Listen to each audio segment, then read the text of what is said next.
इश्क जुनूनी। मर्द के अहंकार को अंगीकार करना ही एक औरत का धर्म होता है, वरना वो अहंकार सिर्फ सर्वनाश लाता है। दादी ये क्या बोले जा रही हैं आप? मतलब अगर जसलीन को कोई गैर मर्द कीमती हार दे तो क्या मेरा चुप रहना ठीक रहेगा? जब देने वाले की नीयत साफ हो तो तोहफा लेने में क्या बुराई है बंटी? पापा और नियत की जांच पड़ताल कैसे की जाए पापा जी? बहुत जबान लड़ाने लगे हो तुम सब। याद रखो, हाथ से सिर्फ ये कोठी निकल गई है, लेकिन अभी भी ये है बाहुबली नागेश्वर चौधरी का है, समझे?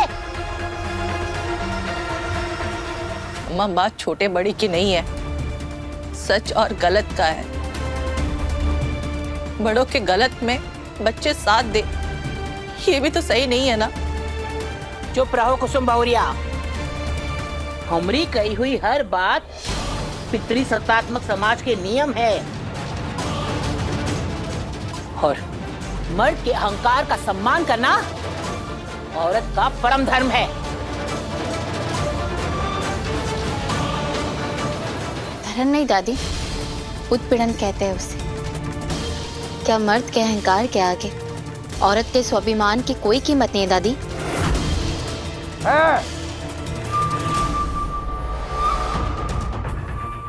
और तुम्हारे इस स्वाभिमान की कीमत हम सब कल चुकाएंगे।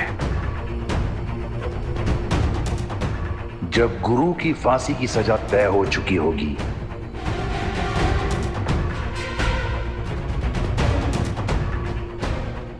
क्योंकि वो पिए तो मर गया, और हमारा गुरु हत्यारा साबित हो चुका है।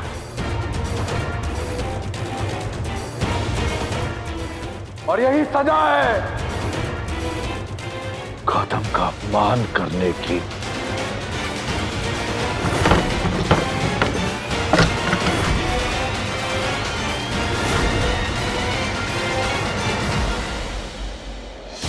अगर 10 बजे से पहले तुमने मेरी शर्त नहीं मानी तो गुरु खत्म।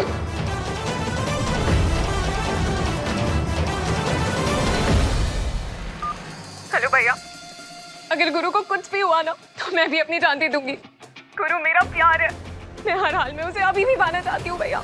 मेरा यकीन मानो तेजू, मेरी हर चाल गुरु को तुम्हारे और करीब ले आएगी, और गुरु तुम्हारे पास तभी आएगा जब तक रूहानी उसकी जिंदगी से नहीं जाती, और जब तक रूहानी उसकी जिंदगी से नहीं जाएगी, रूहानी मेरी नहीं होगी। भैया आपने कुछ कहा? मैं तो बस ये कह रहा हूं कि कल 10 बजे सब दूध का दूध और पानी का पानी हो जाएगा। ठीक है भैया।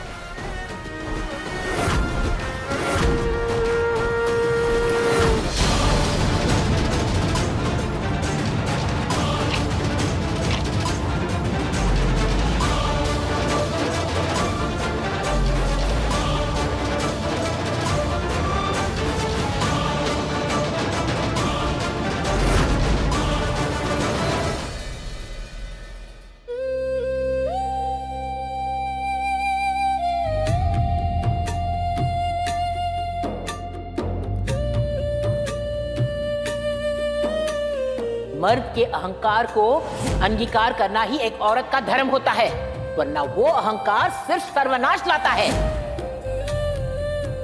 और तुम्हारे इस स्वाभिमान की कीमत हम सब कल चुकाएंगे। जब गुरु की फांसी की सजा तय हो चुकी होगी,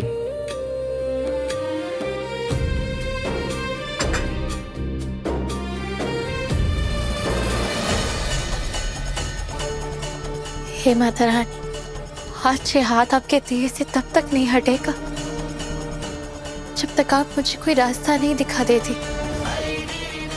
आज आपकी बेटी आपके दरबार से खाली हाथ नहीं जाएगी, फिर चाहे इस दिए की लाहू में जलकर राख ही क्यों ना हो जाऊं। वैसे भी गुरु के बिना तो सिर्फ मेरी सांसें चल रही, मेरी जिंदगी तो कब की रुक चुकी।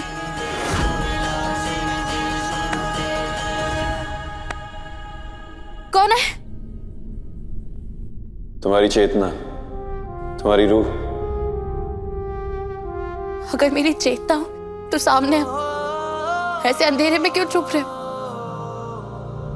अपनी आंखों से नहीं, अपने मन से देखो। आंखें बंद करके भी अंधेरे में ढूंढ लोगी कि हम ही हैं।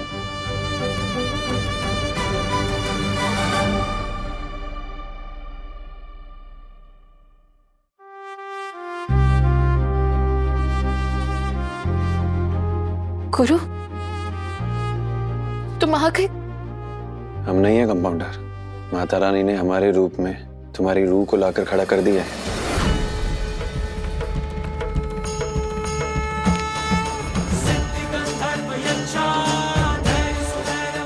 जब भक्ति अपनी आखिरी कसौटी पे होती है ना, तो माता रानी खुद अपने भक्त की ढाल बन जाती है।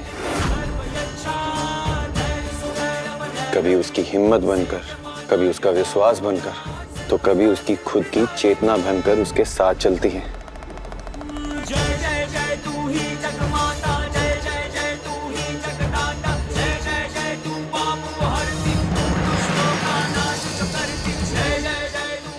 हम तो हमेशा साथ हैं कंपाउंडर।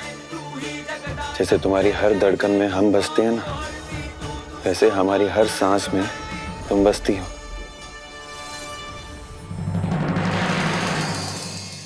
टूट चुकी हूँ गुरु,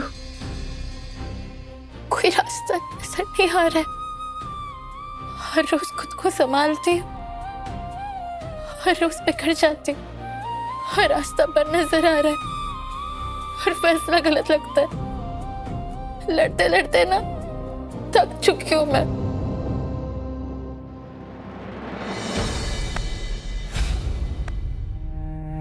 जब पत्नी लड़खड़ा जाती है ना, तो पति उसका हाथ थाम लेता है। और जब पति अपना रास्ता भटक जाए, तो उसकी पत्नी उसे उसकी मंजिल याद दिलाती है। हम दोनों ने तो साथ में संकल्प लिया था संघर्ष का, फिर तुम ऐसे हार कैसे मान सकती हो? हर तरफ अंधेरा नजर आता है गुरु, मैं कैसे लड़ूं, किस पे भरोसा करूं? वो है ना,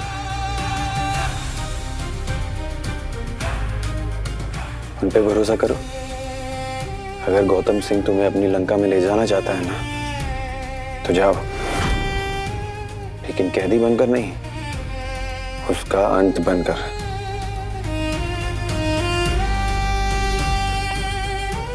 नहीं गुरु, मैं तुम्हें छोड़कर कहीं नहीं जाऊंगी। लंका को जलाना है ना, तो लंका के अंदर जाना होगा। याद रखना, कमल हमेशा कीचड़ में खिलता है, और कीचड़ कमल को मैला नहीं करता है, बल्कि उसे और पवित्र बना देता है। इसीलिए इस गौतम सिंह नाम के कीचड़ में तुम्हें उतरना होगा, क्योंकि घर का भेदी ही लंका ढाता है। अगर अधर्म का नाश करना है ना, तो अधर्म की लंका में जाना होगा। इतने प्यार से अपनाए रिश्ते को छोड़कर मैं उस राक्षस गौतम सिंह के पास नहीं जाऊंगी।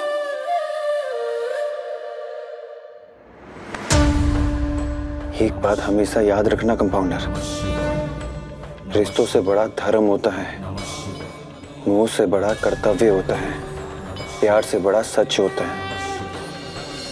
अधर्म को ना सिर्फ धर्म की शक्ति हरा सकती है। ये लड़ाई तुम्हें लड़नी होगी, अपनों के लिए, और जरूरत पड़े तो अपनों के खिलाफ भी।